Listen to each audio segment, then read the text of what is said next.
Jumpa kembali di kanal YouTube Oma Solusi Indonesia dengan membawakan satu topik baru dengan judul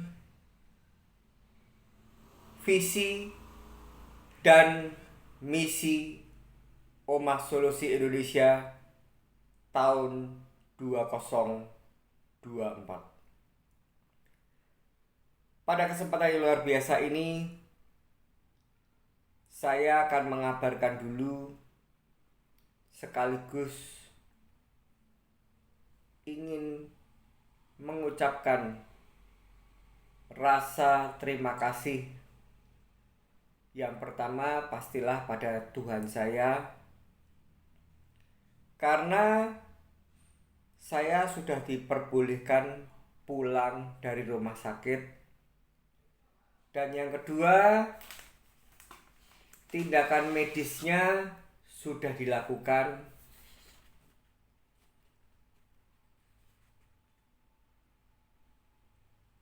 Walaupun hasilnya hasil laboratoriumnya terhadap organ tersebut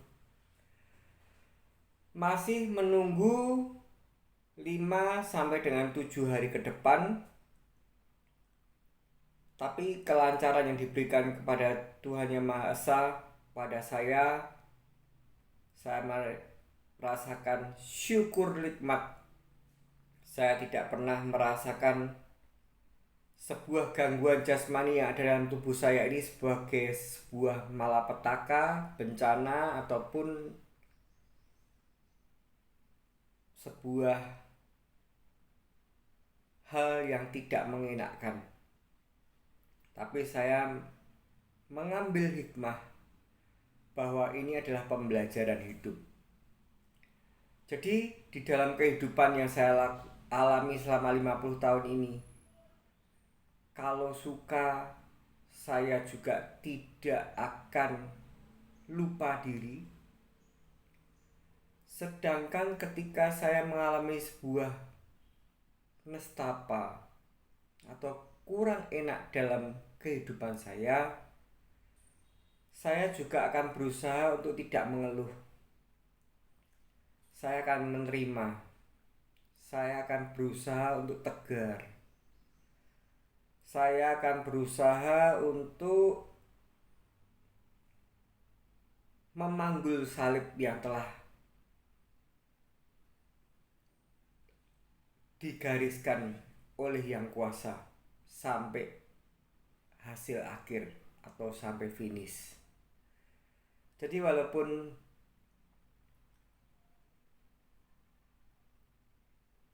rawat inap kemarin di awal tahun 2024 membuat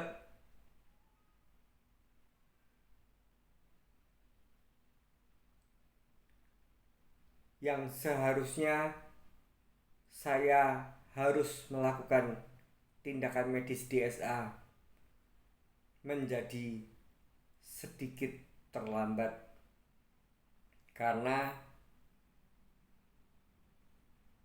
tidak disangka, tidak dinyana, saya terganggu lagi di bagian lambung, di bagian pencernaan, dan itu men-trigger ke seluruh jasmani saya termasuk bagian saraf, sehingga dokter memutuskan untuk skala prioritas mana dulu yang harus ditangani, dan yang ditangani dulu adalah bagian yang lambung. Saya hanya menceritakan, saya hanya mengatakan pada kesempatan video ini bahwa tidak ada sesuatu yang terjadi pada diri kita jika tidak seizin dari Yang Kuasa.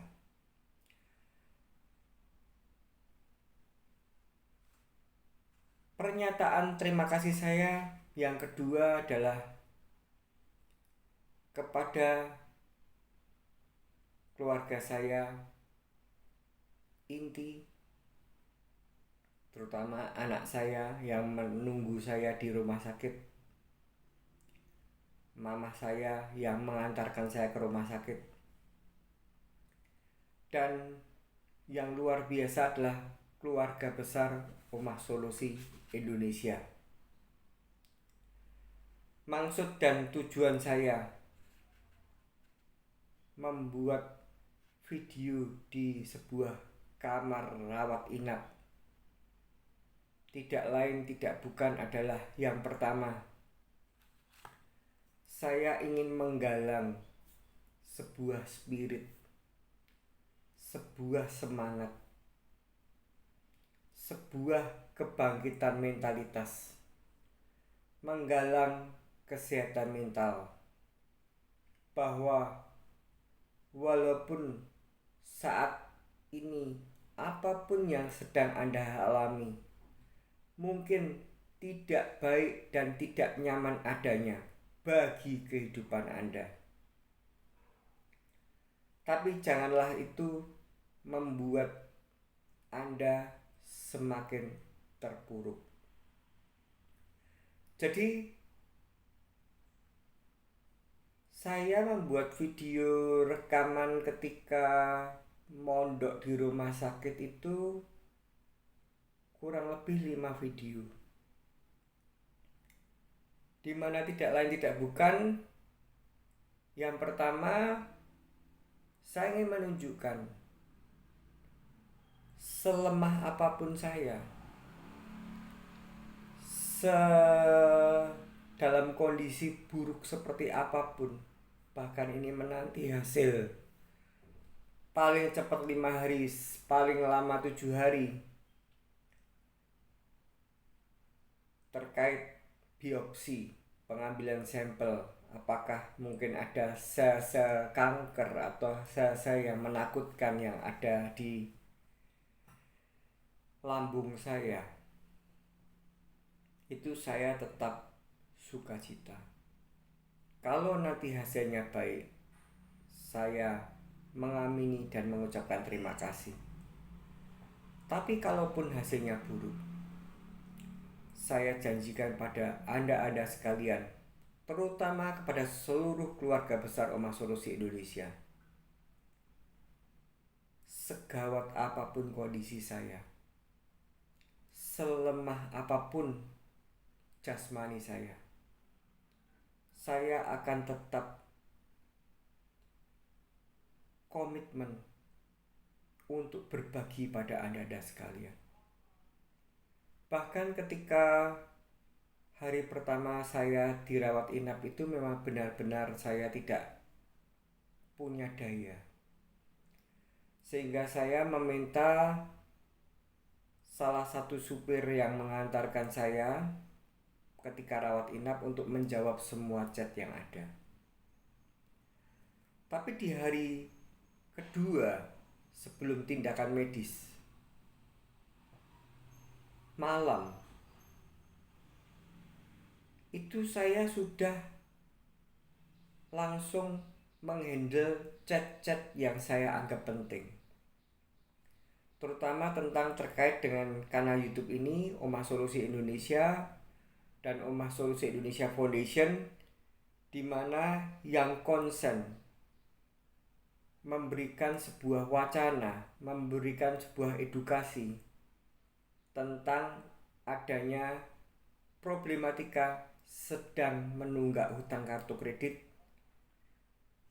dikarenakan kondisi finansial yang sedang jelek. Saya katakan dikarenakan kondisi finansial yang sedang jelek, karena saya yakin, saya optimis, saya mempunyai sebuah tekad, saya mempunyai sebuah kepercayaan. Tidak ada orang yang tidak mau bayar hutang ketika kondisi finansial mereka baik-baik saja.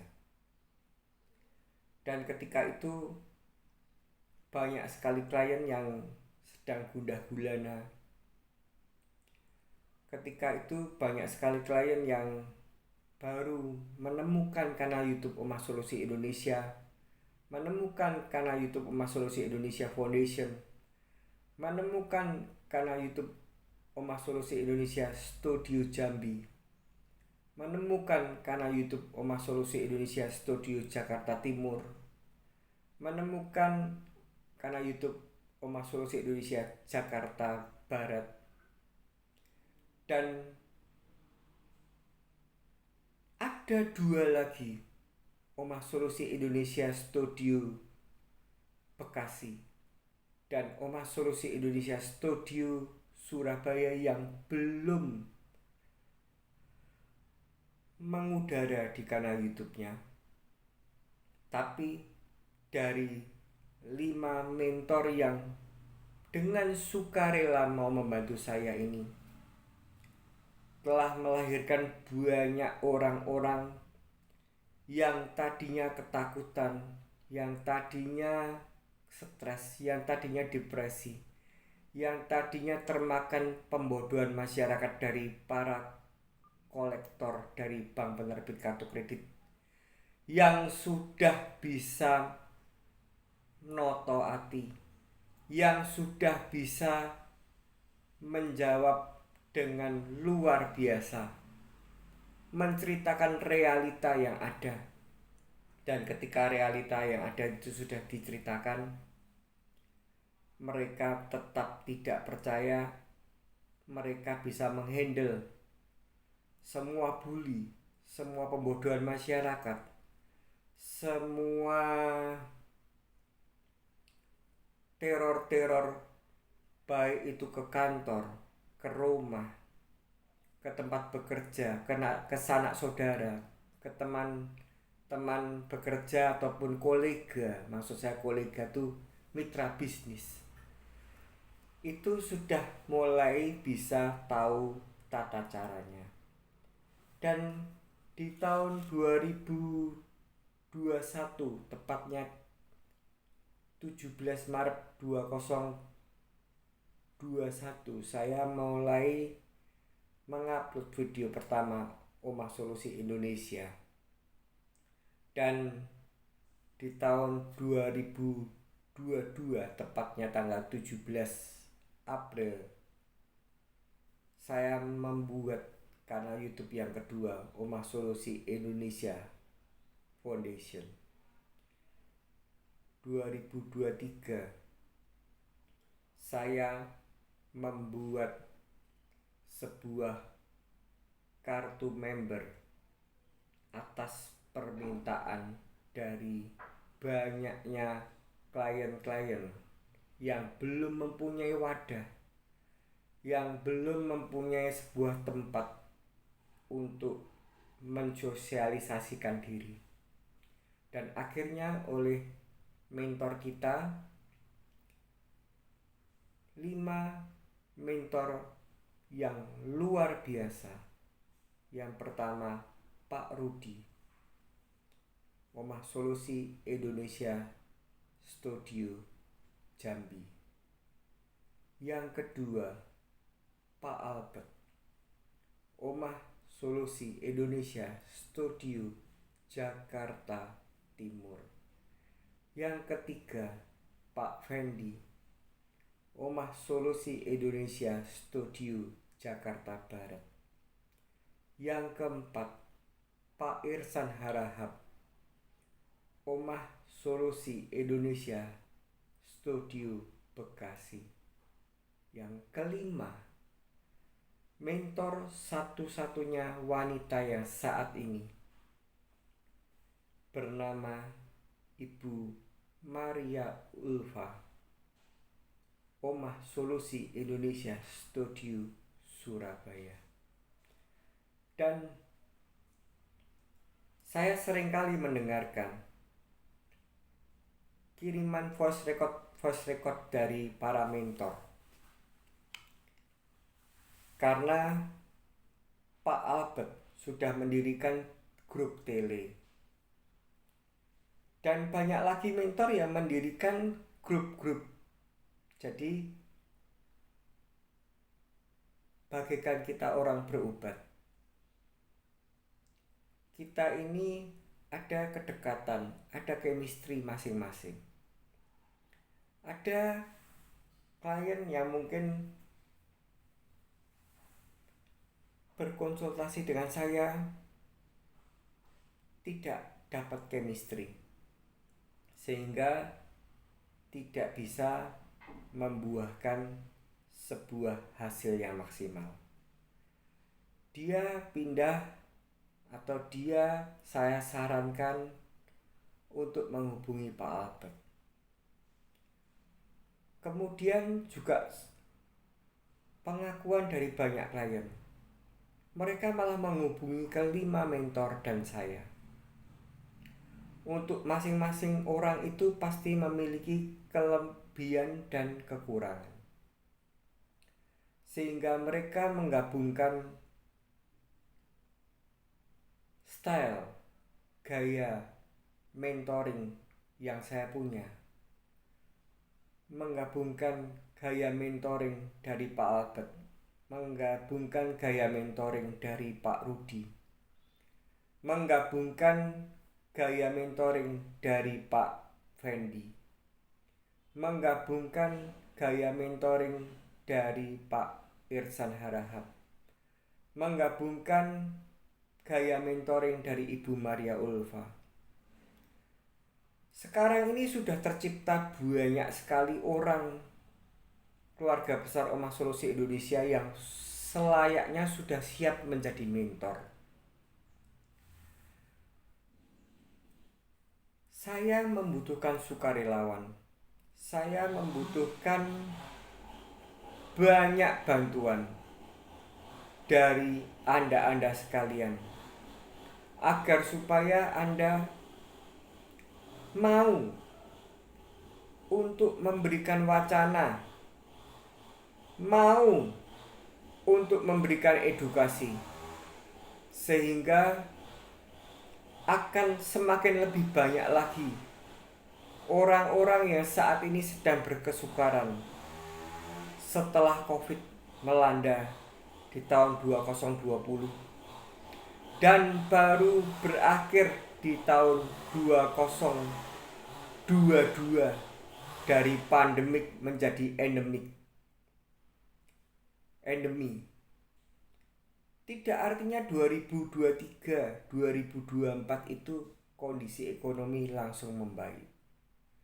Dan sebelum saya lupa, ternyata wadah yang saya buat, Omah Solusi Indonesia Keluarga Besar,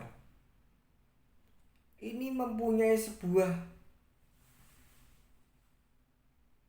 impact, ini mempunyai sebuah kesulitan dalam hal membantu tanpa adanya pamrih, tanpa menginginkan sebuah imbalan, tanpa menginginkan sebuah bayaran atau upah.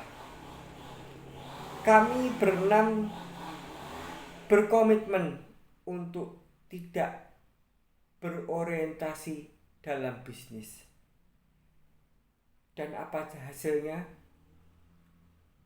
Ketika saya mengupload video ketika saya dirawat inap, saya sangat terharu. Saya sekali lagi mengucapkan kepada keluarga besar Omah Solusi Indonesia untuk mau tetap menjaga, untuk tetap mau eksis, untuk tetap mau menyengkuyung, agar supaya kekompakan Anda sekalian ini bisa diwujudkan kepada orang-orang lain yang lebih membutuhkan.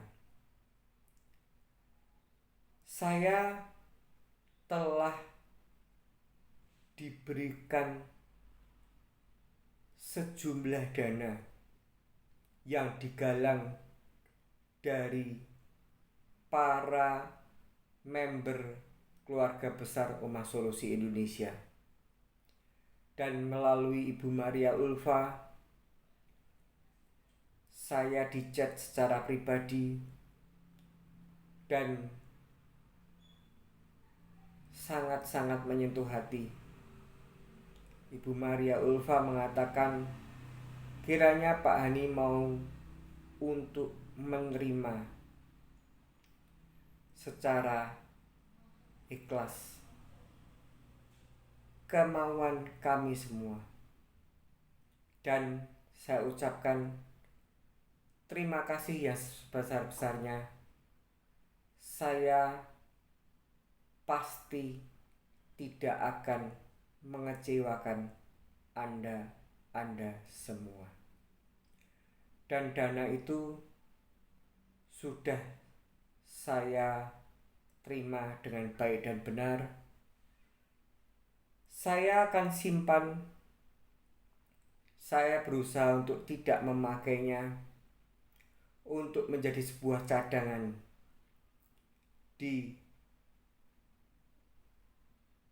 sebagai founder Omah Solusi Indonesia dan Omah Solusi Indonesia Foundation. Saya akan sembuhkan kondisi jasmani saya. Saya akan pakai dana tersebut untuk berkunjung bersilaturahmi. Bisa jadi ke Surabaya dulu, bisa jadi ke Jakarta, atau bisa jadi ke Bekasi, atau bisa jadi ke Jambi. Dan saya ucapkan banyak terima kasih. Saya membuat kanal YouTube Omah Solusi Indonesia dan Omah Solusi Indonesia Foundation. Saya berbagi wacana dan edukasi. Itu karena saya mengalami pencobaan hidup, sedang gagal hutang kartu kredit. Dan sedahsyat-dahsyatnya saya mempunyai semangat untuk tetap melanjutkan kehidupan ini dengan baik dan benar, akan bangkit. Tapi pencobaan itu tetap senantiasa ada, baik itu dari masalah keluarga, baik itu dari masalah kesehatan jasmani. Tapi dengan bekal kesehatan mental yang kuat, itu semua bisa dilalui. Oleh karena itu, saya mengucapkan agar Anda sekalian untuk tetap tegar. Jangan sampai mau stres, jangan sampai mau depresi, jangan sampai kesehatan mental Anda terganggu.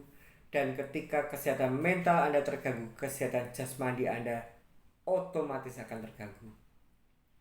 Saya yang saat ini hanya terganggu kesehatan jasmani saja, dengan masih dibalance dengan kesehatan mental yang cukup prima, itu pun juga masih terganggu. Karena sakit itu mahal. Satu kali sakit, satu kali mondok, itu kita tidak cukup dana hanya mungkin 1-2 juta, tapi bisa hanya 3 malam saja menghabiskan dana 18 juta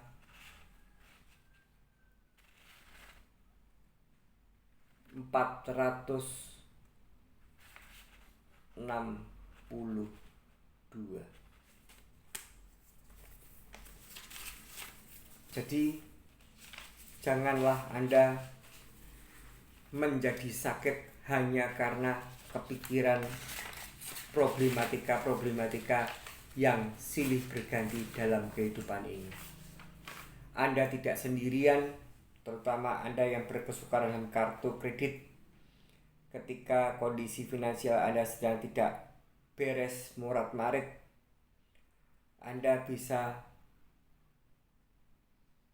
menghubungi saya di 0851 0051 7473 dan menghubungi saya nanti ketika Anda mau tanya nomor 5 mentor yang handal akan saya beritahukan. Dan di video ini saya akan memberikan visi dan misi Omah Solusi Indonesia 2024. Kita flashback pertama kali tahun 2021 saya mengudara di kanal YouTube Omah Solusi Indonesia. Saya hanya menata basic menunjukkan maksud dan tujuannya kolektor itu, gayanya berkomunikasi, gayanya bertemu, gayanya untuk cara-cara pembodohan masyarakat, efek-efek ketika kita memutuskan untuk sementara waktu tidak membayar hutang kartu kredit atau KTA, itu saya tata dalam pondasi di tahun 2021. Dan saya di sana membekali banyak wacana edukasi yang terkait dengan kesehatan mental itu sendiri, agar supaya Anda sadar bahwa Anda tidak sendirian. Itu yang pertama. Yang kedua, sadar bahwa ketika terjadi gagal bayar hutang kartu kredit, apapun alasan yang telah diungkapkan oleh kolektor, entah itu kebenaran, entah itu penghakiman kolektor, jangan Anda telan mentah-mentah.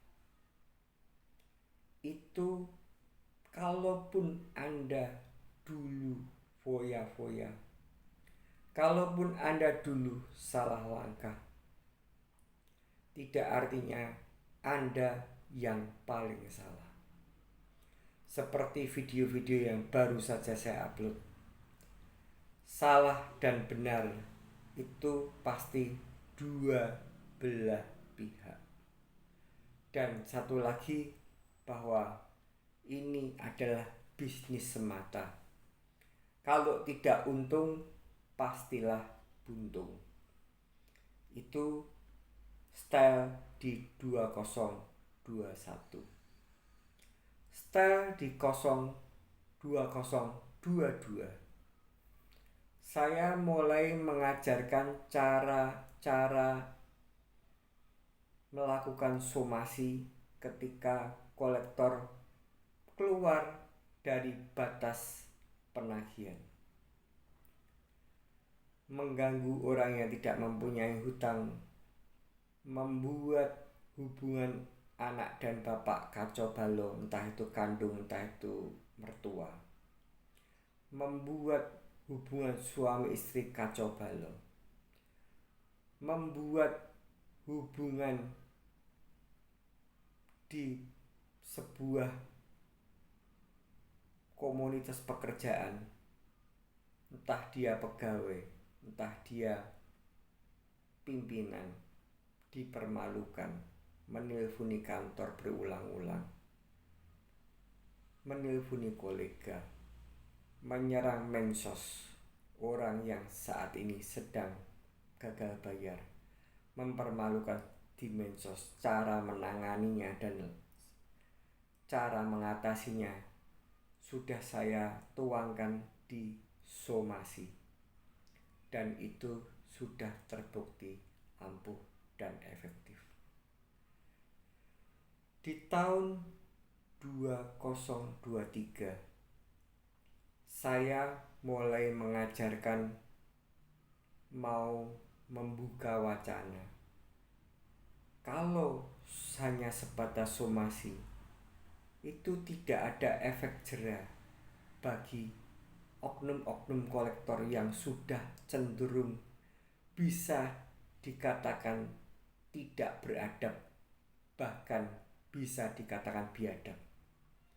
Dan ketika kita sudah ketemu dengan orang yang tidak beradab tapi cenderung biadab, tidak berbudi kemanusiaan, saya mulai mengajarkan cara pembuatan laporan polisi termasuk dengan pengawalannya sampai kasus tersebut klimaks.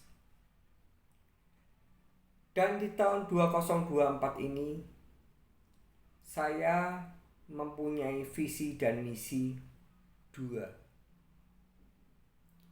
Yang pertama, bagi orang-orang yang akibat diteror oleh kolektor dan akhirnya dipecat oleh perusahaan, tidak punya mata pencaharian, itu berarti tingkah kolektor ini sudah mengakibatkan adanya kerugian material dan kerugian immaterial. Saya mengharapkan 2024 bagi kalian-kalian, Anda yang dipecat akibat teror kolektor, untuk mau speechless,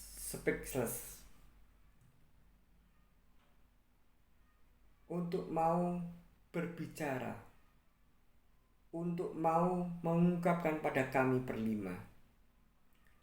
Nanti kita bisa membuat gugatan perdata atas kerugian yang telah Anda alami akibat ulah dari kolektor dari sebuah bank penerbit kartu kredit atau KTA. Ini sangat penting sekali karena mereka ini sudah sangat meresahkan. Juga bagi orang tua yang mungkin saat ini sedang gagal bayar hutang kartu kredit, diteror ketika anaknya ini masih sekolah, diteror ke sekolahan, membuat anak ini jadi berkecil hati, minder bahasa Jawanya, atau bahkan jadi ogah sekolah, kesehatan mentalnya jadi terganggu. Ini harus kita beri pembelajaran dengan cara selain laporan polisi, kita bisa tunjukkan misalkan kalau sampai anak ini membutuhkan jasa psikiater, dari situ seorang psikiater akan bisa menunjukkan hasil analisa diagnosa atau rekam mediknya bahwa anak ini terganggu karena stres, orang tuanya diteror oleh bank, orang tuanya ada masalah. Dan di sekolah pun ada yang namanya bimbingan penyuluhan anak ya, BP3, punya seperti psikolog itu juga bisa menguatkan. Dan ketika yang punya hutang orang tuanya yang diganggu adalah instansi sekolah atau yang diganggu mensos anak-anaknya, ini benar-benar harus kita tindak lanjuti.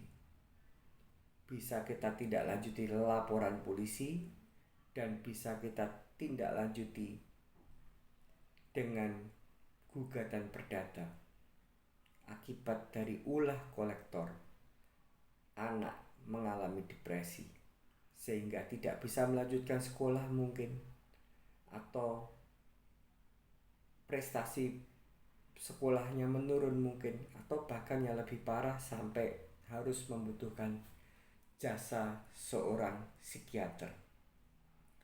Ini berarti mengalami kerugian materi dan immaterial. Hanya uang hutang 10 juta membuat masa depan anak yang hancur. Itu artinya bisa membuat masa depan bangsa ini juga akan terpengaruh, karena masa depan bangsa ada dari masa depan anak-anak yang saat ini sedang tumbuh dan kembang. Dan saya menggarisbawahi, saya membackup penuh, semoga saya diberi umur yang panjang, semoga saya dibantu lebih dari 5 mentor yang handal.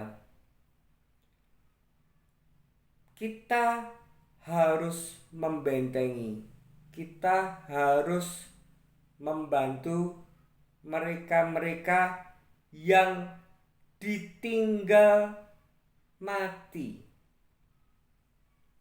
Entah itu orang tuanya meninggal dunia, entah itu anaknya meninggal dunia, entah itu mungkin saudaranya meninggal dunia.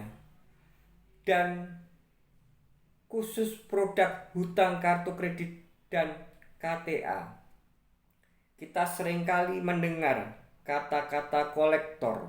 Ingat, Anda hanya sedang berkomunikasi dengan kolektor.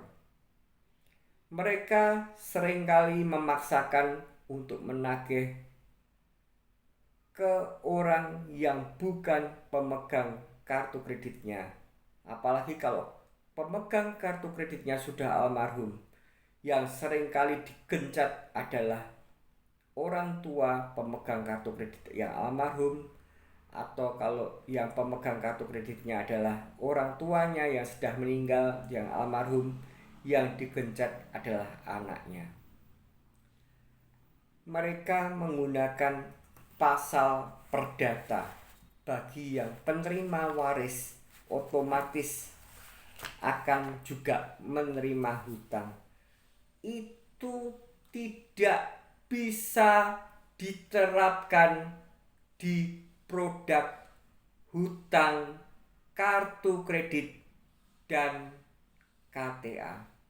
Saya ulang lagi, pasal yang sering digunakan untuk membodohi masyarakat, orang yang menerima warisan secara otomatis menerima hutangnya, itu adalah sukar dan itu perlu keputusan pengadilan melalui jalur litigasi.